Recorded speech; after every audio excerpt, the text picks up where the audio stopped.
In life, people often believe that big mistakes come from big sins, but the truth is far more dangerous. Most lives are destroyed by small thoughts that were never stopped in time.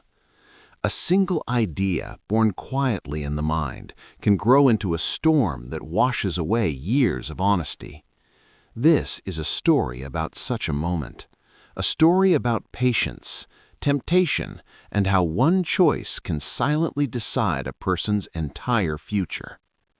Many years ago, in a quiet countryside far away from the noise of cities, there lived a young man named Aaron. He was not famous, rich, or powerful. He was simply known as a good man. People in the village trusted him without question.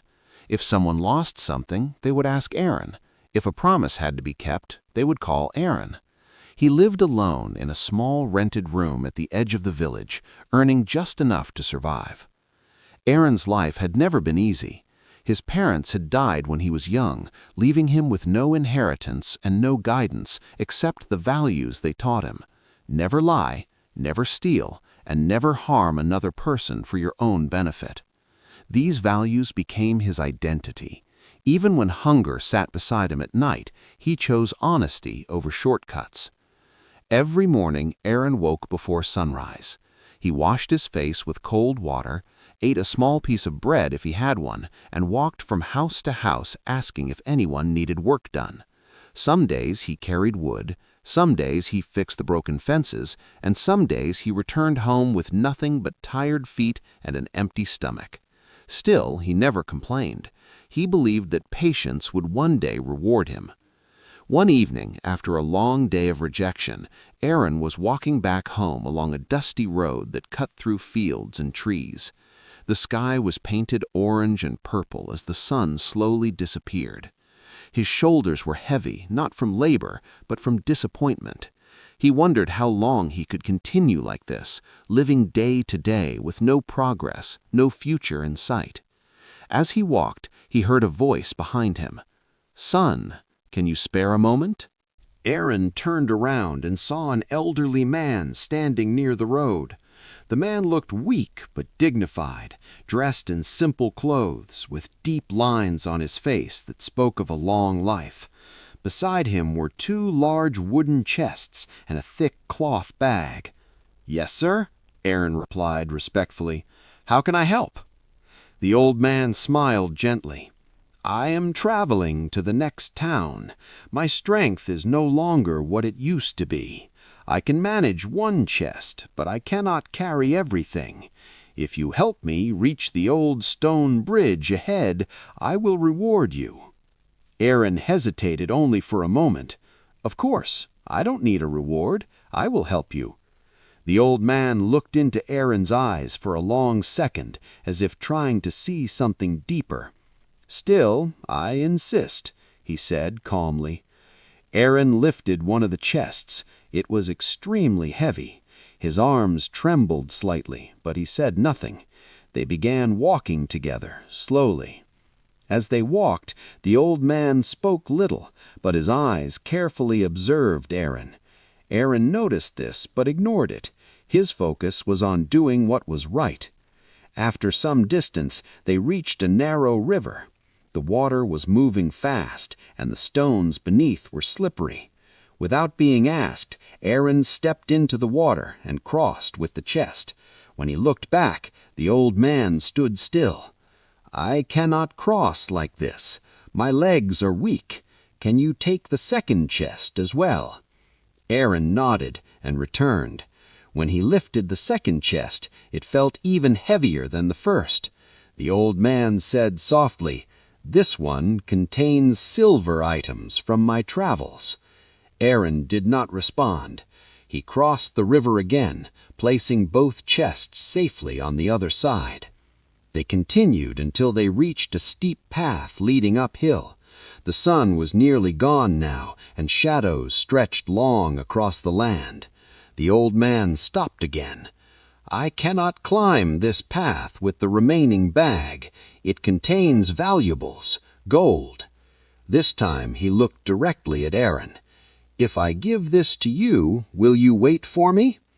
Aaron felt a small sting of irritation. "Sir, I have carried everything without complaint. I have done nothing to deserve your doubt." The old man nodded slowly. "Forgive me. Trust is rare these days." Aaron took the bag and began walking ahead, telling the old man to follow slowly. As Aaron climbed higher, the road became empty. The wind grew cooler, and that was when the thought appeared. It was small, quiet. "No one is here." Aaron stopped walking. Another thought followed. "He is old. He cannot chase you." Aaron's heart began to beat faster. "With this wealth, you will never struggle again." He shook his head and continued walking. But the thoughts did not stop. "You have suffered enough. You deserve an easier life. One decision can change everything." Aaron's steps slowed. His mind was no longer calm. Images formed in his thoughts: warm food, a comfortable home, respect, security, all things he had never known. He looked back. The old man was far behind. "Just one step faster," the thought whispered. Aaron broke into a run. He did not stop until he reached his room. His breath was heavy, his hands shaking. He locked the door and opened the bag, then the chests. They were empty. Only sand and stones filled them. Confused and angry, Aaron searched again until he found a folded piece of paper. He read it slowly. "I am the guardian of this land's trust.